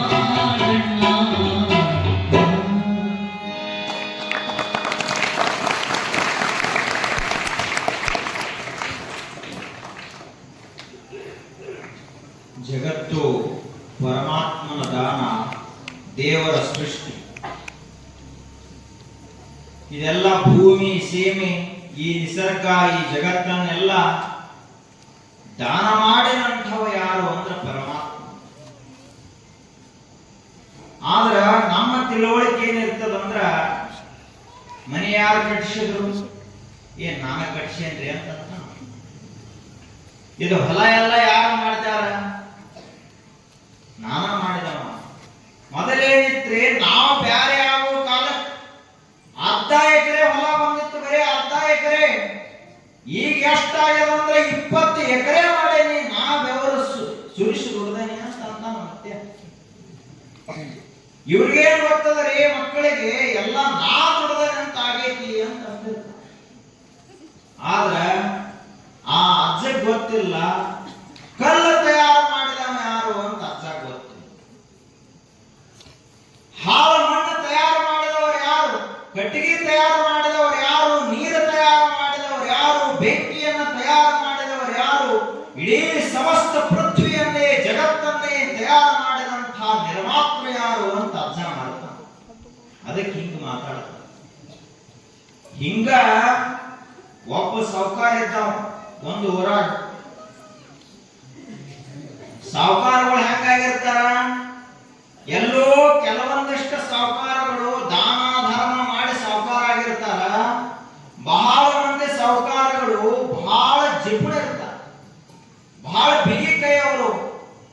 ತಪ್ಪಿ ಸಮೇತವಾಗಿ ಒಂದು ಪೈಸಾ ಕೆಳಗೆ ಬೀಳೋದಿಲ್ಲ, ಅಷ್ಟು ಜಿಪುಣ ಇರ್ತಾರ. ಅಂಥ ಒಬ್ಬ ಜಿಪುಣ ಸಾಹುಕಾರ ಇದ್ದ ಒಂದು ಊರೊಳಗೆ. ವಯಸ್ಸು ಎಷ್ಟಾಗಿತ್ತು ಅಂದ್ರೆ 70 ವರ್ಷ ಆಗಿತ್ತು. ತಪ್ಪಿ ಸಮೇತ ಯಾರಿಗೂ ಮುಸ್ರಿ ಕೈಯಿಂದ ಕಾಗಿ ಸಹಿತ ಹೊಡೆದಿದ್ದಿಲ್ಲ, ಅಷ್ಟು ಜಿಪುಣ. ಊಟ ಮಾಡಾಕ ಏನಾದ್ರೂ ಮುಸ್ರಿ ಕೈಯಿಂದ ಹೊಡೆದ್ನಿ ಅಂದ್ರೆ 2 ಅಗಳ ತಿಂದು ಹೋತಂದ್ರೆ ಏನ್ ಮಾಡೋದು? ಕೆಲವೊಂದು ಮಂದಿಗೆ ದಾನ ಮಾಡಿದ್ರೆ ನಿತ್ಯ ಹತ್ತುವುದಿಲ್ಲ. ಆ ಬಳಿಕ ಅಂಥ ಜಿಪುಣಿದ್ದ. ಆಕಸ್ಮಿಕವಾಗಿ ಅವನ ಜೀವನದಲ್ಲಿ ಒಂದು ಘಟನಾ ಘಟಿಸಿತು. ಏನು ಅಂದ್ರ, ನಾವೆಲ್ಲ ಹೋಗುವಂತದ್ದ ಅಂತಿಮ ನೆಲೆ ಯಾವುದು ಅಂದ್ರೆ ಯಮಧರ್ಮನ ಕಡೆಗೆ ಹೋಗಬೇಕು. ಅವರು ದಿನ ಬಿಡುವಿರಲಾರ್ದಂಗೆ ಈ ಜಗತ್ತಿನಲ್ಲಿ ದುಡಿಯುವವರು ಯಾರಾದ್ರೂ ಇದ್ರ ಯಮದೂತರು. ಅವರಿಗೆ ಹಗಲೇನೋ ರಾತ್ರಿ ಏನೋ ರಜಾ ಕೊಡಂಗಿಲ್ಲ ಯಮಧರ್ಮ. ಇವತ್ತು ರವಿವಾರ ಐತಪ್ಪ ಸುಟ್ಟಿ, ಭೂಮಿ ಮೇಲೆ ಯಾರು ಸಾಯಂಗಿಲ್ಲ ಅಂತ ಹಿಂಗಿಲ್ಲ. ಸಾವಿನ ಮನೆಗೆ ರಜೆ ಅನ್ನುವಂಥದ್ದೇ ಇಲ್ಲ ಇಡೀ ವಿಶ್ವದಲ್ಲಿ, ಸೂಟಿ ಇಲ್ಲದ. ಹಂಗ ಅಲ್ಲಿ ಸೂಟಿ ಇಲ್ಲ. ಯಮದೂತರು ಬಂದರು. ಯಮ ಎಲ್ಲ ಸರಿಯಾಗಿ ಹೇಳಿ ಕಳಿಸಿದ್ದ. ಇವರು ಯಮದೂತರು ಮಾಲಕರು ಸರಿ ಇರ್ತಾರ, ಆಳುಗಳು ಮರಗಳು ಇರ್ತಾವ.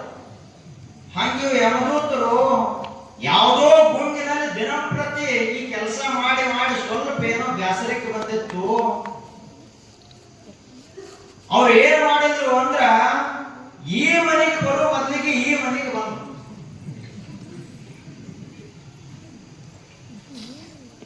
ನಿಮ್ಮ ಮನೆಗೆ ಅಕಸ್ಮಾತ್ ತಪ್ಪಿ ಬಂದ್ರ,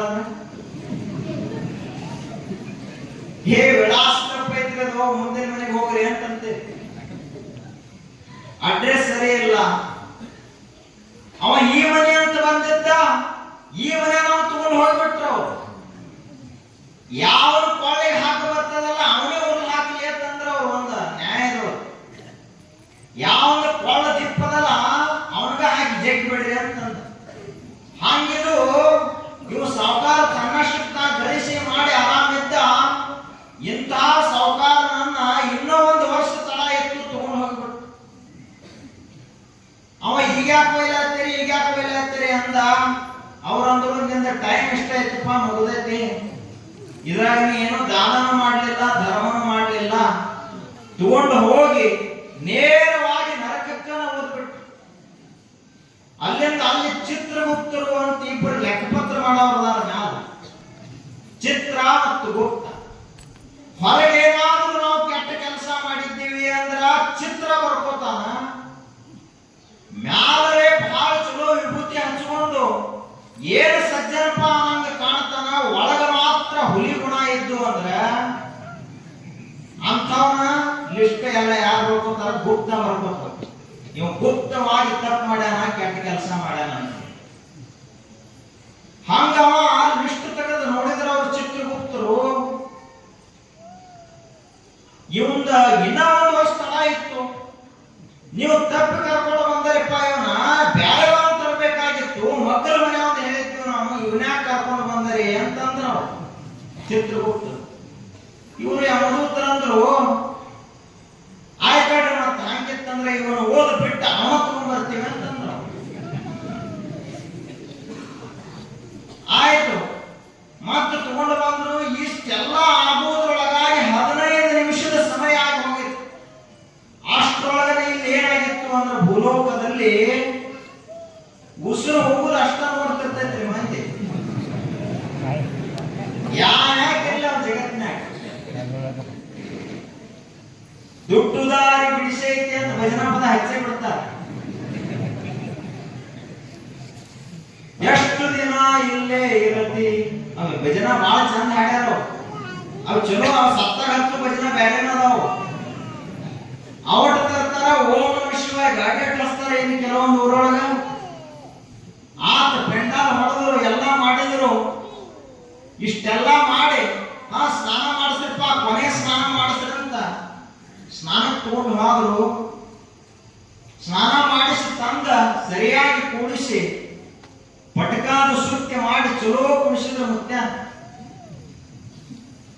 ಆ ಬಳಿಕ ಇಷ್ಟೆಲ್ಲ ಆಯ್ತು, ಎಲ್ಲಾ ಕಡೆ ಫೋನು ಮಾಡಿದ್ರು, ಎಲ್ಲ ವಾಟ್ಸಪ್ ಫೇಸ್ಬುಕ್ ಎಲ್ಲಾ ಕಡೆ ಮೆಸೇಜ್ ಹೋಯ್ತು. ಹಿಂಗ ಸಾವುಕಾರ ವಾದತ್ತ ಎಲ್ಲಾ ಕಡೆ ವಾದ ಗೀತರನೇ ವಾದ. ಅಲ್ಲಿಂದ ಇಷ್ಟೆಲ್ಲ ಆಯ್ತು. ಎಂದು ಅಳ್ಳಾರದ ಮಂದಿ ಸಹಿತ ನಾಟಕ ಮಾಡಿ ಅಳಬೇಕು. ಈ ಗಣಮಕ್ಕಳೇ ಬೇಡ್ರಿ, ಗಣಮಕ್ಕಳದ ಏನ್ ಸಮಸ್ಯೆ ಇಲ್ಲ ಅಳು ವಿಷಯದಾಗ. ಅವ್ರೇನ ಗಣಮಕ್ಕಳು ಬೇಡ್ರಿ, ಅವ್ರಿಗೆ ಅಳುವುದು ಬರುವುದಿಲ್ಲ, ಬಹಳ ಗಟ್ಟಿ ಹೃದಯ ಇರ್ತದ. ಕಣ್ಣಾಗ ನೀರು ಬಂದದ್ದೇ ನೋಡಿಲ್ರಿ ಇವ್ರಿಗಂತ. ಹೆಣ್ಮಕ್ಕಳು ಒಂದು ವೇಳೆ ಅಳದೇ ಇದ್ರ ಏನ್ ತಿಳ್ಕೊತಾರಂದ್ರ ಕಾಳಜಿನ ಇಲ್ರಿ ಇವರು, ಹಿಂಗಾಗಿ ಮುದುಕನ ಕೊಂದು ಹೋಗೋದು. ಎಂತ ಚಲೋ ಇತ್ರಿ ಮುತ್ಯ. ದಿನ ಆಲದ ಕಟ್ಟಿಗೆ ಬಂದು ಎಷ್ಟು ಚಲೋ ಮಾತು ಹೇಳ್ತಿದ್ದ. ನಮ್ಮ ಸಹಿತ ಹೊಟ್ಟೆನ ಹಾಳು ತರಗ್ತಿದ್ದು ರೀ. ಇವ್ರಿಗೇನಾಗೈತ್ ನೋಡ್ರಿ ಅಂತಂತಾರ. ಅದಕ್ಕ ಎಲ್ಲರೂ ಹಾಡ್ಯಾಡ್ಕೊಂಡು ಅಳ್ತಿದ್ರು. ಸತ್ತಾಗಳೊಂದು ಬಹಳ ಚಲೋ ಹಾಡ್ಯಾಡ್ಕೊಂಡು ಇವ್ರೇನ್ ಮಾಡ್ತಾರೆ, ಇವ್ರು ಕಿತ್ತ ಬಾರಿ ಮಾಡ್ತಾರೆ. ಗವಾಯಿಗಳು ಎಕಡೆ ಹತ್ತುವುದಿಲ್ಲ. ಇವರೆಲ್ಲ ಪುಟ್ಟರಾಜ ಗವಾಯಿಗಳ ಶಾಲೆಯಲ್ಲಿ ಕಲಿತು ಬಂದಾರ. ಕರೆ ಇದು ಶಾಸ್ತ್ರೀಯ ಸಂಗೀತ ಆಗ್ತದ, ಅದು ಒಳಗಿನ ಒಂದು ಹಾಡದು, ಸತ್ತಾಗ ಬರೋ ಹಾಡು. ಹಾಡಾಡ್ಕೊಂಡು ಅಳ್ತಿದ್ರು. ಇನ್ನು ಕೆಲವೊಂದಿಷ್ಟು ಮಂದಿ ಆಸ್ತಿ ಸಲುವಾಗಿ ಅಳ್ತಿದ್ರು. ಆಯ್ತು, ಎಲ್ಲ ನಡೀತದು. ಮನುಷ್ಯ ಜೀವನ ಅಂದ್ರೆ ಒಂದು ದೊಡ್ಡ ಆಟ ಇದ್ದಂಗ. ಎಲ್ಲ ನಡೀತು. ಕೊನೆಗೆ 15 ನಿಮಿಷದ ಸಮಯ ಆಯ್ತು. ಬಂದ್ರು ಯಮದೂತರು ತಗೊಂಡು ಬಂದ್ರು. ಈ ಶರೀರದ ಒಳಗಡೆ ಮತ್ತೆ ಪ್ರಾಣವಾಯುವನ್ನು ಹಾಕಿದ್ರು. ಹಿಂಗ ಮಾಡಿ ಎದ್ದು ಬಿಟ್ಟ ಮುತ್ಯ. ದೇವ್ ಎತ್ತಿತ್ತು ಎಲ್ಲರೂ ಗಾಬರಿ ಆದ್ರು. ಏನು ನಮ್ಮಪ್ಪ ನಮ್ಮ ಯಾಕೆ ಬಿಟ್ಟು ಹಾದಿ ಅಂತ ಅಳ್ತಿದ್ರಲ್ಲ ಮಕ್ಕಳೆಲ್ಲರೂ ಗಬ್ಬರ್ ಹಾದಿ ಎಂದು ಓಡಾಟ ಚಾಲು ಮಾಡಿದ್ರು. ಅಪ್ಪನ ಅಪ್ಪ ಎಂದರೆ ಮಕ್ಕಳಿಗೆ ಏನಾದ್ರು ಮಾಡ್ತಾನೇನು. ಮೊಮ್ಮಕ್ಕಳ ದಿಕ್ಕಾಪಾಲ, ಹಳ್ಯಾಗಳ ದಿಕ್ಕಾಪಾಲ, ಸ್ವಸ್ಥರು ಮಕ್ಕಳು ಹೆಣ್ಣು ಆಟಗೂ ಜಿಗಿದು ಹೋಗಿದ್ರು. ಹೋಗ್ಯದ ಚಲೋ ಆಗಿತ್ತ. ನಾವು ಮಾಡಿದ್ರೆ ಉಪದ್ರವ ಮತ್ತೆ ಇಟ್ಟ ಆಗುವುದರೊಳಗಾಗಿ ಎದ್ದು ಕುಂತು ಮುಖ್ಯ. ಅಷ್ಟರೊಳಗನ ಬರೇ 15 ನಿಮಿಷದ ಸಮಯದೊಳಗ ತಿಜೋರಿ ಚಾವಿ ತಗೊಂಡು ಬಿಟ್ಟಿದ್ದ ನಾವು. ಸಣ್ಣ ಮಗ, ದೊಡ್ಡ ಮಗ ಆಸ್ತಿ ಕಾಗದ ಪತ್ರ ನಾವು ತಗೊಂಡು ಬಿಟ್ಟಿದ್ದ. ಇನ್ನ ಮುಖ್ಯ ಏನೇನು ಬಂಗಾರ ಸಾಮಾನುಗಳನ್ನು ಮಾಡ್ಯಾರಲ್ಲ ಅವೆಲ್ಲ ಹೆಣ್ಮಕ್ಳು ತಗೊಂಡು ಬಿಟ್ಟಿದ್ರು. ಇಷ್ಟೆಲ್ಲ ಆಗಿತ್ತು. ಅವ ಅಂದ ಬಂದ ಕೂಡಲೇನ ಅವಗೂ ಗೊತ್ತಲ್ಲ, ಊರಾಗ ಸಾವುಕಾರ ಜಿಪ್ಪುನ ಸಾವುಕಾರ ಅನ್ನೋಳಕ್ಕೆ ಏನೇನು ಬಾಂಧಗಡಿ ಮಾಡ್ತಾರೆ ಇವರೆಲ್ಲ ಸತ್ತಾಗ ತಮಗೂ ಗೊತ್ತಿತ್ತು. ಅವ ಬಂದ ಕೂಡಲೇನ ನಮ್ಮ ತಿಜೋರಿ ಚಾವಿಯಲ್ಲಿ ತಂದು ಕೊಡ್ರಿ ಅಂತ ಕೇಳಿದ. ಕಾಗದ ಪತ್ರ ಎಲ್ಲದೋ ಸರಿಯಾಗಿ ತಂದು ಕೊಡ್ತಿರೋ ಇಲ್ಲೋ ಅಂತ ತಲಾಸ್ ಹಾಕಿದ. ಎಲ್ಲರೂ ತಿಜೋರಿ ಚಾವಿ ತಂದು ಕೊಟ್ರು, ಬಂಗಾರ ಸಾಮಾನು ತಂದು ಕೊಟ್ರು, ಕಾಗದ ಪತ್ರ ತಂದು ಕೊಟ್ರು. ತಂದು ಕೊಟ್ಟ ಬಳಿಕ ಆಯ್ತು, ಭಜನಾ ಭಂಗ ಮಾಡ್ದಂದು. ಭಜನಾ ಭಂಗ ಆತು, ಪೆಂಡಾಲ ಬಿಚ್ಚಿದೆ, ಎಲ್ಲ ಆತು. ಮುಂದೆ ಹಾಗಾವ ಬಂದ ಹೊಸ ಸುತ್ತಿಲ್ಲ ಊರಾಗಿದ್ರು. ಆಯ್ತು, ಆದ ಬಳಿಕ ಅಜ್ಜ ಒಂದು ನಿರ್ಣಯ ಮಾಡಿದ. ಅವ ಗೊತ್ತಾಗಿತ್ತಲ್ಲ, ಮ್ಯಾಲ ಯಮಲೋಕದಲ್ಲಿ ನರಕವನ್ನು ನೋಡಿದ್ದ.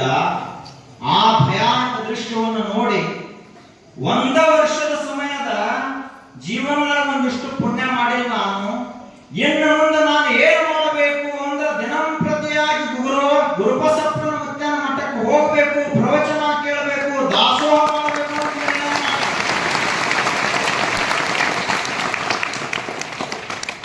ಇಟ್ಟ ದಿವಸ ಒಟ್ಟ ಮಠದ ಕಡೆ ಹೆಚ್ಚಿನ ಬಂದಿದ್ದಿಲ್ಲವು. ಆದ್ರೆ ಈದೇನು ಪ್ರಸಂಗ ನೋಡಿದಲ್ಲ, ಈ ಕಡೆ ಬರ್ಲಾಕ ಚಾಲೂ ಮಾಡಿ. ಅಲ್ಲಿಂದ ದಾನ ಮಾಡಿ ಸಾಧು ಸಂತರು, ದೀನರು, ದಲಿತರು, ಬಡವರು, ಅನಾಥರು ಇವರೆಲ್ಲರಿಗೆ ಕರೆದು ಉಳಿಸಿದ, ಕರೆದು ದಾನ ಮಾಡಿದ. ಏನೇನು ಚಲೋ ಕೆಲಸ ಮಾಡ್ಲಕ್ ಸಾಧ್ಯ ಐತಲ್ಲ, ಒಂದು ವರ್ಷದಲ್ಲಿ ಎಲ್ಲಾ ಚಲೋ ಕೆಲಸ ಮಾಡಿದ. ಆ ಬಳಿಕ ಕೊಟ್ಟ ಕೊನೆಗೆ ಇನ್ನೊಂದು ಚಲೋ ದೊಡ್ಡ ಕೆಲಸ ಏನ್ ಮಾಡಿದ ಅಂದ್ರ 100 ಎಕರೆ ಹೊಲದೊಳಗ 90 ಎಕರೆ ಮಕ್ಕಳಿಗೆ ಪಾಲು ಮಾಡಿ ಕೊಟ್ಟ. 10 ಎಕರೆ ಹೊಲ ಏನ್ ಮಾಡಿದ ಅಂದ್ರ ಇದು ದಾನ ಧರ್ಮಕ್ಕಾಗಿಯೇ ಸದಾಕಾಲ ಮೀಸಲಾಗಿರಲಿ ಅಂತ ತಿಳ್ಕೊಂಡು 10 ಎಕರೆ ಎಲ್ಲ ಏನ್ ಮಾಡಿದ ಅಂದ್ರ 10 ಪ್ರಕಾರದ ಹಣ್ಣುಗಳನ್ನು ಹಚ್ಚಿದ.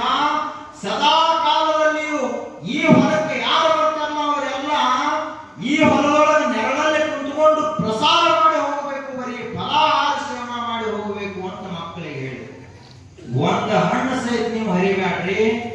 ಇದು 10 ಎಕರೆ ಯಾರ ಸಲುವಾಗಿ ಅಂದ್ರೆ ಇಡೀ ಊರ ಸಲುವಾಗಿ, ಇದು ದಾಸೋಹದ ಸಲುವಾಗಿರ್ಲಿ ಅಂತ ಮೀಸಲಾಗಿಟ್ಟ. 1 ವರ್ಷದ ಸಮಯ ಮುಗಿತ್ತು. ಬಂದ್ರು. ಆದ್ರೆ ಈಗ ಹಳ್ಳಿಲ್ಲ ಅಜ್ಜ ಬಹಳ ಸಂತೋಷದಿಂದ ಆಯ್ತು ಬರ್ತಾನೆ ನಡ್ರಿ ಅಂತ ವಾದ. ಚಿತ್ರಗುಪ್ತರು ನೋಡಿದ್ರೆ ಮಾತ್ರ ಲಿಸ್ಟ್ ತೆಗೆದು ವಾದೋರ್ ಸರಿ ನೋಡಿದ್ದೀವಿ, ಇಷ್ಟು ಪಾಪ ಮಾಡಿದ್ದೀವ, ಏನ್ ಅದರ ಬದಲಾತು ಅಂತ ನೋಡಿದ್ರು. ಎಷ್ಟು ಪುಣ್ಯ ಮಾಡ್ಯಾನಿ ಮುತ್ಯ 1 ವರ್ಷದಲ್ಲಿ. ಅದಕ್ಕೆ ಇವನನ್ನು ಏನ್ ಮಾಡಬೇಕು ಅಂದ್ರೆ ಸ್ವರ್ಗಕ್ಕೆ ಕಳಿಸ್ಬೇಕು ಅಂತ ಠರ ಬಂದ್ಬಿಟ್ರು. ಸ್ವರ್ಗಕ್ಕೆ ಹೋದ ಅಜ್ಜ. ಸ್ವರ್ಗದಲ್ಲಿದ್ದ ಪುಣ್ಯ ಮುಗಿಲಾಕ ಬಂತು. ಅಷ್ಟೊತ್ತಿನೊಳಗೆ 10 ಎಕರೆ ಹೊಲದಾಗ ಏನ್ ಗಿಡ ಹಚ್ಚಿದ್ದ ಇವೆಲ್ಲ ಬೆಳೆದು ದೊಡ್ಡವಾಗಿದ್ದು.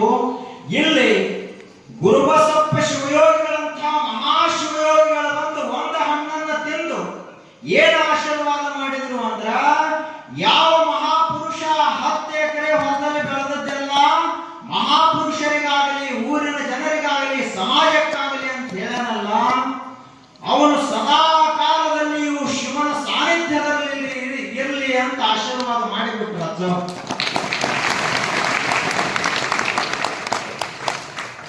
ಅವನಿಗೆ ಎಂದಿಗೂ ಕೂಡ ನರಕ ದರ್ಶನವಾಗದೇ ಇರಲಿ, ಸದಾ ಕಾಲ ಅವನು ಸ್ವರ್ಗದಲ್ಲೇ ಇರಲಿ ಅಂತ ಹರಿಸಿಬಿಟ್ರು ಒಬ್ಬರು ಮಹಾತ್ಮರು. ಅದಕ್ಕೆ ಅವನ ಮಂತ್ರ ಅಂತಾರ ಪ್ರಸಾದ ಮಾಡುವಾಗ, ಶಿವಯೋಗಿನಃ ಸಂತೃಪ್ತಃ ತೃಪ್ತೋ ಭವತಿ ಶಂಕರಃ ತೃಪ್ತ್ಯಾ ತನ್ವಯಂ ತೃಪ್ತ್ವಾ ತೃಪ್ತಿ ವೇತಿ ಚರಾಚರಂ. ಒಬ್ಬರು ಶಿವಯೋಗಿಗಳಿಗೆ, ಒಬ್ಬರು ಮಹಾತ್ಮರಿಗೆ ನಾವು ಉಣಿಸಿದ್ರ ಅವರ ತೃಪ್ತ ಆಯ್ತು ಅಂತಂದ್ರು ಅಂದ್ರೆ ಇಡೀ ಜಗತ್ತಿಗೆ ಉಣಿಸಿದಂಗ ಅಂತ ತಿಳ್ಕೋರಿ ಅಂತ ಹೇಳ್ತಾರೆ. ಹಂಗ ಆ ಮನುಷ್ಯ ಎಲ್ಲ ಉಣಿಸಿದ. ಆ ಹಣ್ಣನ್ನು ತಿಂದಂತಹ ಶಿವಯೋಗಿಗಳು ಆಶೀರ್ವಾದ ಮಾಡಿದ್ರು. ಅಜ್ಜ ಮುಕ್ತನಾಗಿ ಹೋದ. ಪ್ರವಾಸಕ್ಕೆ ಹೋಗುವುದದ, ಎಲ್ಲಿಗೆ? ಯಮಲೋಕಕ್ಕೆ ಹೋಗುವುದದ. ಯಾರ ಬರ್ತೀರಿ? ರಿಸರ್ವೇಶನ್ ಮಾಡಿಸ್ತಿಲ್ಲ. ಕಾಶಿಗೆ ಹೋಗಬೇಕು, ಅಮೆರಿಕಕ್ಕೆ ಹೋಗಬೇಕು, flight ticket, train ticket, bus ticket. ಇದು ಯಮಧರ್ಮನ ಲೋಕಕ್ಕೆ ಹೋಗುವಂತದ್ದೊಂದದ. ಈ ಟಿಕೆಟ್ ಯಾರಿಗೂ ಸಿಗಬಾರದು. ಗುರುಬಸಪ್ಪನವರ ಶಿವಯೋಗಿಗಳ ಭಕ್ತಿಯ ಟಿಕೆಟ್ ನಮಗೆಲ್ಲರಿಗೂ ಸಿಕ್ಕು. ನಾವೆಲ್ಲರೂ ಮುಕ್ತರಾಗಿ ಹೋಗೋಣ ಅಂತ ಹೇಳ್ತಾ, ನಾಳೆಯ ದಿನ ಮತ್ತೆ ಈ ಚರಿತ್ರೆ ಮುಂದುವರಿತದ ಅಂತ ಹೇಳ್ತಾ, ಈಗ